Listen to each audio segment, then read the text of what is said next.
আমি যোৱাকালি যেহেতু আমাৰ 4 বজাৰ লগে লগে আমাৰ পানীটো আমাৰ বিভিন্ন অঞ্চলত আমাৰ পানী সোমাইছে পথ উপপথবিলাক সম্পূৰ্ণভাৱে তল পৰিছে আমাৰ কাৰ্বি আংলং জল বিদ্যুৎ প্ৰকল্পটো এগিয়েট ইয়াৰ লগে লগে আমি কালি ৰাতিৰ পৰা আমি সজাগ সচেতন হৈ আছোঁ আমি প্ৰতিখন গাঁৱলৈ আমি যোৱাৰ প্ৰয়াস চেষ্টা চলাইছোঁ যোৱা ৰাতিৰ পৰা আৰু আমি সকলো ৰাইজকে আমি অনুৰোধ জনাইছিলোঁ যেন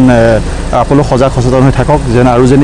যদি ডাঙৰ ভয়াৱহ যদি আমাৰ বান পৰিস্থিতি আমি মোকাবিলা কৰিব পৰাকৈ আমি সজাগ সচেতন হৈ থাকিবলৈ সকলো ৰাইজক আমি কালি অনুৰোধ জনাইছিলোঁ আৰু আমি যোৱা ৰাতিটো আমি আমাৰ টোপনি ক্ষতি কৰি হ'লেও আমি সকলো ৰাইজৰ কাষে আমি গৈছিলোঁ যিমানখিনি আমি সম্ভৱ হয় আমি সকলোৱে গৈছিলোঁ আমি বিশেষকৈ বৰপেই নদীৰ মাথাউৰিকেইটাৰ ওপৰেদি কিছু জেগা ভাঙিছে এতিয়া আমি গম পোৱা নাই তাৰ যিহেতু আমাৰ প্ৰায় এককাললৈকে পানী হৈছে প্ৰতিটো মাথাউৰিৰ ওপৰেদি পানী বাগৰি আছে তাৰ দাঁতিকাষৰীয়া যিখিনি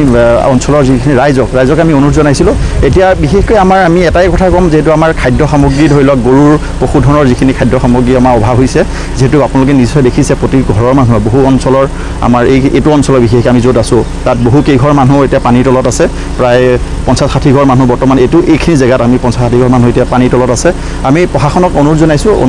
যেন আপোনালোকে আমাৰ পশুধনৰ খাদ্যটো যেন আমাক যোগান ধৰিব পাৰে যিহেতু আমাৰ পশুধনটো যেন আমাক সুস্থভাৱে ৰখাব পাৰে বা বেমাৰ আজাৰ নোহোৱাকৈ উদ্ধাৰকাৰী দল আহিছিল নেকি উদ্ধাৰকাৰী দল বৰ্তমানলৈকে অহা নাই আমি অনুৰোধ জনাম তেওঁলোকক অতি সোনকালে আপোনালোক তেখেতসকল আহি আমাৰ গাঁৱৰ যিখিনি আমাৰ চহা খেতিয়ক আছে তেখেতসকলৰ লগত থাকি সহায় কৰিবৰ কাৰণে হঠাৎ কাৰ্বি আংলং জলবিদ্যুৎ প্ৰকল্প 4খন গেট খুলি দিয়াৰ পিছত যোৱাকালি সন্ধিয়া 8 বজাৰ পৰা আমাৰ মাধৱপাৰা পমিলা শিমুলগুৰি পুঠিমাৰি জুকুটা লংজাপ আদি কৰি প্ৰায় 20খনমান গাঁও ইতিমধ্যে জলমগ্ন হৈ গৈছে যাৰ কাৰণে আমাৰ কৃষিভূমি পানীত ডুব গৈছে যথেষ্ট ইয়াত কৃষিজীৱী লোক ধান খেতিয়ে ডুব গৈছে শস্য খেতি ডুব গৈছে যাৰ কাৰণে আমাৰ খেতিয়কসকল হাহাকাৰ পৰিস্থিতিত পৰিছে আৰু আমাৰ যি পশুধন ছাগলী গৰু ম'হ ইত্যাদি ওখ ঠাইলৈ নিয়াত খুব অসুবিধা হৈছে মই আপোনালোকৰ চেনেলৰ জৰিয়তে নগাঁও জিলা প্ৰশাসনক অনুৰোধ জনাইছোঁ অতি সোনকালে আমাৰ এই অঞ্চলৰ মাধৱপাৰা বমিলা পুঠিমাৰি লংজাপ মাধৱপাৰা এইসমূহ অঞ্চলত এজিআৰে ব্যৱস্থা কৰি গৰু ছাগলী মুখ ঠাইলৈ নিয়াৰ কাৰণে ব্যৱস্থা কৰিব লাগে আৰু লগতে গৰু ছাগলী পশুধনৰ যি খাদ্যৰ অভাৱ হৈছে সেই অভাৱ আমাৰ প্ৰশাসনে চাব লাগে দৃষ্টিগোচৰ কৰি মানুহৰ পৰা আদি কৰি গৰু ছাগলীলৈকে যিখিনি অভাৱ হৈছে সেই অভাৱখিনি আমাৰ প্ৰশাসনে অলপ চকু দিব লাগে